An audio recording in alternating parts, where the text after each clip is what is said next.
அன்பு நண்பர்களுக்கு வணக்கம். ஜாசபீடியா சேனலுக்கு உங்களை அன்புடன் வரவேற்கின்றேன். இன்னைக்கு நம்ம கேட்க போற கதை அனுமன் காவியத்துல 2வது பாகத்தை தான் கேட்க போறோம். கதைகளை போக்குறதுக்கு முன்னாடி என்னுடைய சேனலை நீங்க இதுவரை சப்ஸ்கிரைப் பண்ணலன்னா சப்ஸ்கிரைப் பண்ணிடுங்க. அப்படியே மறக்காம பக்கத்துல இருக்க அந்த பெல் ஐகானை பிரஸ் பண்ணுங்க. சரி, வாங்க நாம கதைக்குள்ள போகலாம். அத்தியாயம் 2. கைலையில் ஈசனும் உமையும் குஞ்சரன் செய்ய போகும் தவத்துக்கு வரம் தர தயாராகிவிட்ட நிலையில் குஞ்சரனும் முனிவரின் உபதேசப்படி காட்டுக்குள் ஒரு சொந்தமான இடத்தை தேர்வு செய்து தவம் செய்யவும் தயாரானான். தவம் என்ற வார்த்தைக்கு மிகப்பெரிய செயல் என்று ஒரு பொருள் உண்டு. ஆம், உலகிலேயே மிகப்பெரிய செயல் என்பது கடல் நீரை இறைப்பதோ மலையை பெயர்த்து வேறு இடத்தில் வைப்பதோ கூட இல்லை. அடங்காத மனதை அடக்கி அதில் இருக்கும் எண்ணக்கூட்டத்தை எல்லாம் விரட்டிவிட்டு அங்கே சில நாமத்தை சொல்வது மட்டும்தான் மிகப்பெரிய செயலாகும். ஒருவர் தவம் புரிய போகும்பொழுதுதான் மனமானது பால் பாத்திரம் போல பொங்கும். மனவெளிகளிலும் பெரும் புயல் காற்று வீசும். அதுவரை நினைத்து பார்த்திராத பொருளில் எல்லாம் மனதுக்குள் நினைவுகள் மொட்டு போல விரியும். சிலருக்கு அந்தரங்கத்தில் அடக்கி பூட்டி வைத்திருந்தவை எல்லாம் ஆர்ப்பரித்து எழும். குஞ்சரன் மட்டும் விதிவிலக்கா என? அதிலும் வானர இனத்தவன் வேறு. உடல் உள்ளம் இரண்டுமே தாவும் இயல்பு கொண்டவை. அந்த இயல்பை புறந்தள்ளி மனதையும் சுருட்டி அடக்கி ஓம் நமச்சிவாயா ஓம் நமச்சிவாயா என்று குஞ்சரன் சிறிது நேரத்திலேயே தவலயத்தில் ஆழ்ந்து விட்டான். வானர அரசனான அவனை நோக்கி வந்த அவன் மனைவியும் ஒரே மகளான அஞ்சனையும் சில விஷயங்களை பேச முற்பட்டும் அது முடியாமல் போனது. அஞ்சனை தன் தாயிடம் கேட்டாள், தாயே, அப்பாவிற்கு என்ன தேவை இருக்கிறது? எதற்கு இந்த தவ முயற்சி? அஞ்சனை, அவருக்கு தனக்கு பின் ஒரு வாரிசு வேண்டுமாமா, அதற்குத்தான் இந்த தவம். அப்படியானால் நான் யாராம்? மகளே, நீ எங்கள் பாசமிகு மகள்தான். ஆனாலும் நாளை நீ ஒருவனை மணந்து கொண்ட பின் மணாளன் வீட்டு பெண்ணாகி விடுவாய். அந்த குடும்பத்தின் பெயரைத்தான் சொல்வாய். பெண் என்பவள் வயல் நாற்று போன்றவள் அம்மா. நாற்றாய் வளர்ந்த இடத்தில் அவள் கதிர் கொண்டு தழைக்க ஏது இடம்? பிடுங்கி நடப்பட்ட பிறகுதானே நாற்று கதிராகிறது. அம்மா, தங்களுக்குள் இப்படி ஒரு எதிர்பார்ப்பு இருப்பது எனக்கு தெரியாமல் போயிற்றே. எதற்கும் வேலை வர வேண்டாமா? மகன் என்று ஒருவன் இருந்தால்தான் பெயர் சொல்வான். இறப்புக்கு பின் கொல்லியிடுவான். வம்ச பரம்பரை தொடர்புகளை சொல்லி கர்ம காரியங்கள் செய்வான். அது அவனுக்கு விதிக்கப்பட்ட கடமையும் கூட.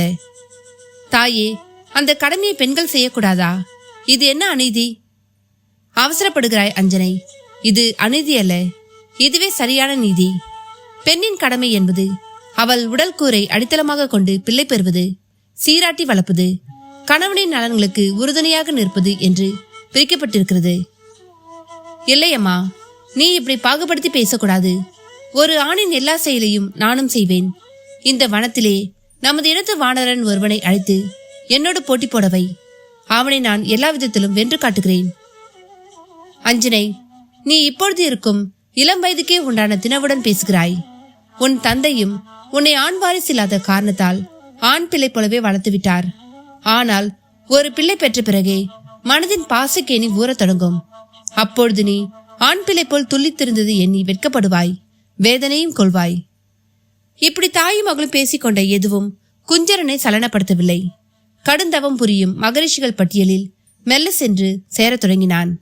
அவனது தவக்காலத்தில் மலைப்பாம்பு ஒன்று மெல்ல ஊர்ந்து வந்து அவனை விழுங்கவும் தயாராகிவிட்டது. வாயை பிளந்து குஞ்சரன் சிரசை அது விழுங்க முற்பட்ட பொழுது குஞ்சரன் ஜெபித்த சில நாமங்கள் அதன் இயல்பை மாற்றி பசி உணர்வையும் மாற்றி அவனை விட்டு விலகி ஓட செய்தது. ஒரு கட்டத்தில் குஞ்சரன் உடலை சுற்றி ஒரு பெரும் புற்று உருவாக தொடங்கி அதனுள் பாம்புகளும் வந்து அடைக்கலம் கொண்டு குஞ்சரன் மேனி மேல் விளையாடி மகிழ்ந்தன. குஞ்சரனை தவத்துக்கு தூண்டிய முனிவரும் குஞ்சரனின் இந்த கடுந்தவத்தை கண்டு சிரித்து போனார். அவரை சிலிக்கும் பொழுது அந்த ஆலவாயன் சிலிக்காமல் இருப்பானா என்ன? உடனேயே குஞ்சரனின் விருப்பத்தை நிறைவேற்ற தயாராகி குஞ்சரனின் தவக்கோலம் முன்னால் காட்சியும் தந்தான். குஞ்சரா, கண்விழிப்பாய். உன் தவத்துக்கு உருகினோம். உன் மந்திர தவம் கைலாயத்தில் என் மனவெளிக்குள் புகுந்து என்னுள் உன் உருவத்தை நிரப்பத் தொடங்கிவிட்டது. அதுதான் ஓடி வந்தேன் என்று விளக்கமும் அளித்தான். பிரபோ, தன்யனானேன், பெரும்பேறு பெற்றேன் என்று குஞ்சரனும் பக்தி பரவசத்தில் உருகினான். அதன் பிறகே தவத்திற்கான நோக்கமும் வெளிப்பட தொடங்கியது.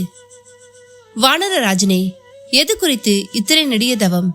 சர்வேஸ்வரா, நீ அறியாததா? எனக்கு ஒரு ஆண் வாரிசு வேண்டும். எனக்கு பின் என் குலம் விளங்க வேண்டும்.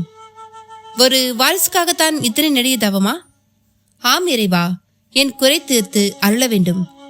குஞ்சரன் பணிவின் குன்றேறி நின்று வேண்டிட ஈசன் முகத்தில் ஒரு சலனம். அதற்கென்ன, அருளினேன் என்று வரமளிக்காமல் அந்த ஈசன் கூட யோசிக்க தொடங்கியதுதான் ஆச்சரியம். ஈசனின் மௌனம் குஞ்சரனையே ஐயம் கொலை செய்தது. இறைவா, எதற்கிந்த மௌனம்?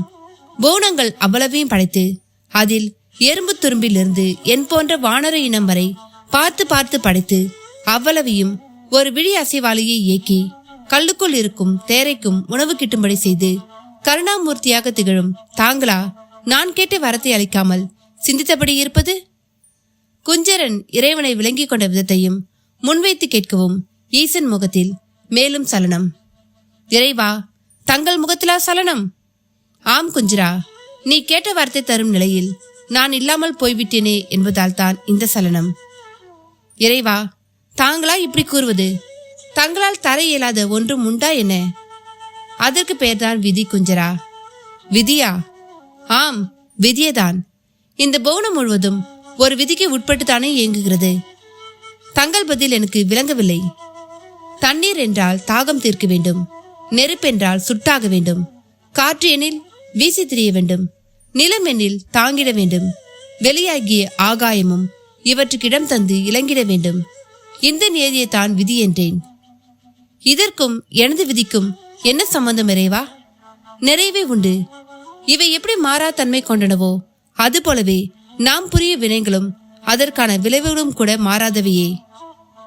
என்றால் நான் புரிந்த வினைதான் நீங்கள் எனக்கு வரமளிக்க முடியாததன் காரணமா? ஆம், வம்சம் தழைக்க சில நெறிமுறைகள் உள்ளன. வம்சம் பட்டு போகவும் சில வினைகள் உள்ளன.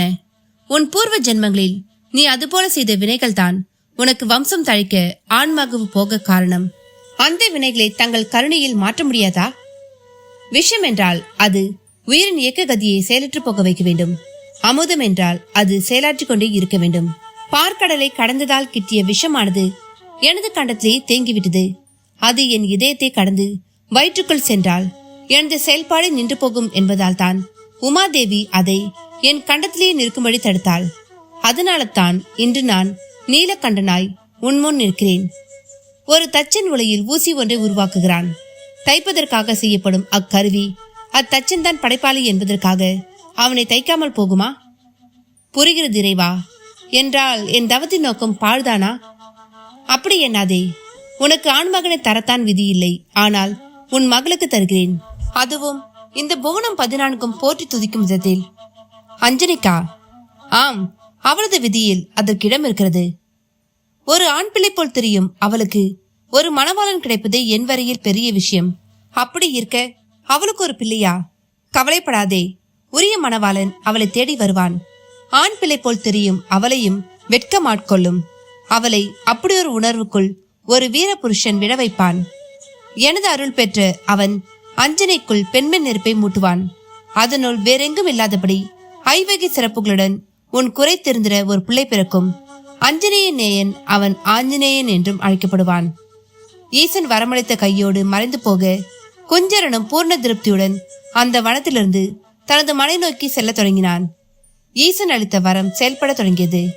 வனத்துக்குள்ளே ஒரு வேட்டைக்காரனை போல் தெரிந்து கொண்டும், யானையை கண்டால் அதன் மேல் ஏறி சவாரி செய்தும், குதிரையை கண்டால் அதையும் சிட்டாக பறக்க செய்து அதன் மேல் ஆரோகணித்தும், தடாகங்களில் நீந்தி குளித்தும் உலகின் மிக இன்பமான ஒரு வானர பெண்ணாக திருந்தபடி இருந்த அஞ்சனை ஒரு நாள் மலைப்பாம்பு ஒன்றின் பிடியில் அகப்பட்டு கொண்டாள். அதற்கும் அவளுக்கும் இடையே ஒரு யுத்தமும் தொடங்கியது. அந்த பாம்பு ஒரு பனைமர நீளம் இருந்தது. ஒரு யானையை கூட விழுங்கிவிடும் வல்லமை கொண்டதாகவும் காணப்பட்டது. அதனுடன் ஒரு எல்லைக்கு மேல் அஞ்சனையாலும் போராட முடியவில்லை. அபய குரல் கொடுக்க தொடங்கிவிட்டாள். அவளது அபய குரல் அந்த வனம் எங்கும் எதிரொலித்தது. அது அந்த வனத்தின் ஒரு மூலையில் சிவ பூஜையில் ஈடுபட்டிருந்த கேசரி என்பவனின் செவிபுலத்திலும் நுழைந்தது. அபய குரல் கேட்கும் பொழுது இறை நாமம் கூட பெரிதில்லை என்பதே சாஸ்திர தர்மம். கேசரியும் குரல் வந்த திசை நோக்கி சிட்டாக பறந்தான். அவன் பறப்பதற்கு மரத்தின் விழுதுகள் பெரிதும் துணை புரிந்தன. ஒரு வழியாக அஞ்சனை மலைப்பாம்பின் பிடியில் அகப்பட்டு மயங்கி கிடப்பதையும் அதுவும் அவளை விழுங்க வாயை திறப்பதையும் பார்த்தவன் தன் இடைவாளால் அந்த பாம்பை துண்டு துண்டுகளாக வெட்டினான். அஞ்சனையும் அதன் பிடியிலிருந்து விடுபட்டாள். தடாகத்திலிருந்து நீர் கொண்டு வந்து அவளின் மயக்கத்தை தெளிவித்தான். கண் விழித்த அவள் கேசரியை கண்ட மாத்திரத்தில் வெட்க வயப்பட்டாள். அப்படி துண்டுபட்டு கிடக்கும் பாம்பையும் பார்த்து அவனது வீரத்தையும் அந்த நொடியில் விளங்கி கொண்டாள். அதன் பின் கேசரியே அவளை அங்கிருந்து வழி நடத்தி வனத்தில் உள்ள குஞ்சரனின் வனமனைக்கு கொண்டு வந்து சேர்ப்பித்தான். குஞ்சரனை பார்த்து பணிவோடு வணங்கி நிகழவிருந்த பேராபத்தையும் கூறி பத்திரமாய் அஞ்சனை இனி இருக்க வேண்டும் என்கிற விருப்பத்தையும் வெளிப்படுத்தி சென்றான். பதிலுக்கு அவர்களிடம் ஒரு நன்றியை கூட அவன் எதிர்பார்க்கவில்லை. அவனது அந்த வீர பராபாகரமும் அதன் பொருட்டு அஞ்சனை கொண்ட வெட்கத்தையும் உணர்ந்த குஞ்சரன் அப்பொழுதே கேசரிதான் அஞ்சனைக்கு மணவாளன், அதுதான் ஈசனின் திருவுளமும் கூட என்கிற முடிவுக்கு வந்தான். குஞ்சரனின் கணிப்பு வீண் போகவில்லை. அஞ்சனை கேசரி மேலுள்ள காதலால் அவனை தேடிக்கொண்டு வனத்துக்குள் திரும்பவும் நுழைந்து விட்டாள். இதே அவஸ்தை அவனிடமும் ஏற்பட்டு இவள் இல்லாத தருணத்தில் அவனும் அஞ்சனின் மனைக்கு வந்து விட்டான். வனத்தில் அவனை காணாத ஏக்கத்தோடு அஞ்சனையும், மனையில் அவளை காணாத ஏக்கத்தோடு கேசரியும் திரும்ப செல்லும் பொழுது வழியில் இருவரும் ஒருவரை ஒருவர் பார்த்து கொண்டனர். தன்னிலை மறந்தனர். அவர்களை கவனித்தபடியே இருந்த குஞ்சரனும் அவர்கள் முன் சென்று அவர்களை வாழ்த்தி முறைப்படி அவர்களுக்கு திருமணமும் புரிவித்தான்.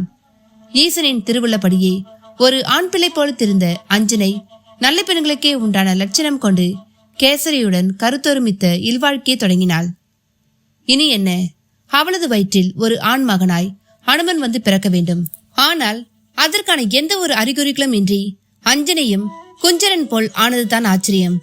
ஆண்டுகள் தான் உருண்டோடின. அஞ்சனை கருத்தரிக்கவில்லை. ஈசனின் வரமும் பொய்க்குமா என்ன? குஞ்சரன் பெரிதும் கலங்கி போனான். கேசரியும் விசாரம் மிக கொண்டான். இருவரையும் விஞ்சிற்று அஞ்சனையின் துயர். விண்ணகத்திலிருந்து இக்காட்சிகளை ஈசனும் உமையும் கூட பார்த்தபடியே இருந்தனர். உமை கேட்டாள், எதற்கு இந்த நாடகம்? ஏன் இந்த காலதாமதம்? தேவி, எதற்கும் வேலை வர வேண்டாமா? இந்த பதில் எனக்கு திருப்தி அளிக்கவில்லை தேவா. உங்கள் வரம் பொய்த்தால் உலகம் அல்லவா பொய்த்து போகும். என் வரம் பொய்க்கு போவதில்லை தேவி. அஞ்சனிக்கு பிள்ளை பேரு உறுதி. நான் வரம் தரும் பொழுதே ஐவேக சிறப்புகளுடன் என்று சொல்லித்தானே வரமளித்தேன். அந்த சிறப்பம்சங்கள் தயாராக வேண்டாமா? அவை என்னவென்றுதான் கூறுங்களே. முதல் சிறப்பே அஞ்சனை மனதை ஒடுக்கி தவம் புரிய வேண்டும் என்பதுதான். அவளது ஒடுக்கத்துக்குள் பெருக்கெடுத்து போகிறவன் தான் அவள் புதல்வன். தாயிடம் அது இருந்தால் அல்லவா பிள்ளைக்கும் அது சென்று சேரும். என்றால் அஞ்சனை தவத்துக்கு தூண்டப் போகிறீர்களா? ஆம், குஞ்சரன் கூட தீவினையை அழித்திடும் என துதித்தே வரம் பெற்றான். அதன் தடத்தில் நல்வினைக்கு வித்திடும் விஷ்ணுவும் வந்து சேர்ந்தால் அல்லவா சிறப்பு. அப்படி என்றால் அஞ்சனியின் தவம் உன் சகோதரன் நாராயணனை குறித்து நிகழப்போகிறது. எப்படி? அதோ அப்படித்தான். ஈசன் பூவுலகை பூமாதேவிக்கு சுட்டிக்காட்ட அஞ்சனை திருமலை என்னும் 7 மலையில் ஒரு மலையாக இன்றும் போற்றப்படும் அஞ்சனாத்திரி மலைவனத்தில் அமர்ந்து தவம் புரிய உரிய ஒரு இடம் நோக்கி சென்றபடி இருந்தாள். அந்த நாராயணனை நோக்கி அவள் தவம் புரிய சொன்ன ஒரு முனிவரே அவளுக்கு வழிகாட்டி உடன் சென்று கொண்டிருந்தார். ஈசனின் கணக்கே வினோதமானதுதான். என்ன நண்பர்களே, கதையை கேட்டீங்களா? இந்த கதையோட தொடர்ச்சி அடுத்த பாகமா உங்களுக்கு வரும். அதுவரை இந்த கதையை கேட்டுட்டு உங்களுடைய கருத்துக்களை பதிவிடுங்க. லைக் பண்ணுங்க, உங்க நண்பர்களுக்கும் ஷேர் பண்ணுங்க. நன்றி, வணக்கம்.